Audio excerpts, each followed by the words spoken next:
commencer la journée avec Télématin. On vous offre un petit voyage, un long voyage, et on va jusqu'à Pékin retrouver Arnaud Miguet. Et on a la chance d'avoir Arnaud Miguet en direct à Pékin. Il est 13h et quelques, je crois que c'est ça. Hein. Bonjour Arnaud.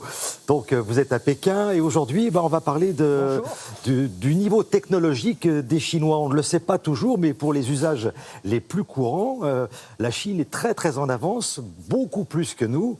Et je crois d'ailleurs que chez vous, on fait pratiquement tout avec le téléphone. Oui, c'est vrai. Bonjour Thierry. La Chine n'est pas seulement et simplement l'usine du monde. Elle se veut en pointe dans les technologies les plus avancées. Et c'est vrai qu'avec ça, on peut absolument tout faire ici. La Chine a une avance considérable, beaucoup plus que les autres pays du monde. Alors on peut téléphoner, envoyer des messages gratuitement, regarder la télévision, c'est classique, se mettre sur les réseaux sociaux, même si les plus connus des nôtres, Twitter ou Facebook, sont interdits en Chine. Les Chinois ont les leurs et sont très actifs. Et puis surtout, on peut faire ses courses. La Chine est le premier marché de e-commerce au monde, 520 millions d'acheteurs par Internet et surtout par téléphone.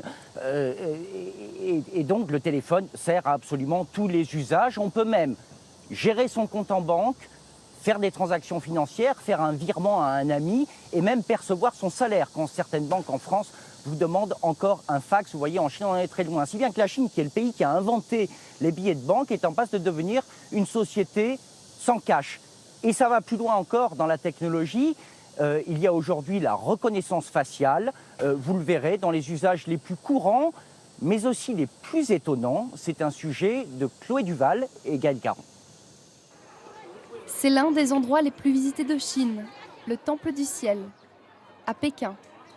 Et dans les toilettes de ce temple du XVe siècle, la technologie la plus sophistiquée, la reconnaissance faciale.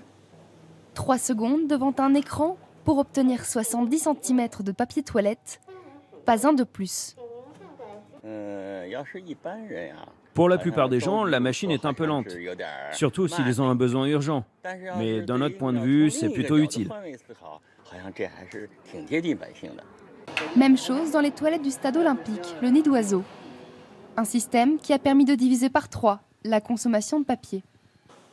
Un seul inconvénient, il vous faudra patienter 9 minutes pour avoir droit à une nouvelle feuille. Dans d'autres villes, cette technologie sert à sanctionner les piétons et les cyclistes qui ne respectent pas les feux de circulation. Instantanément, nom et identité s'affichent sur un écran. Les contrevenants se voient alors infliger une amende de 3 € ou l'obligation de se faire agent de la circulation pendant 20 minutes. La reconnaissance faciale pour contrôler, réprimer mais aussi simplifier le quotidien. Dans ce nouveau supermarché, on l'utilise comme un mode de paiement grâce à son smartphone.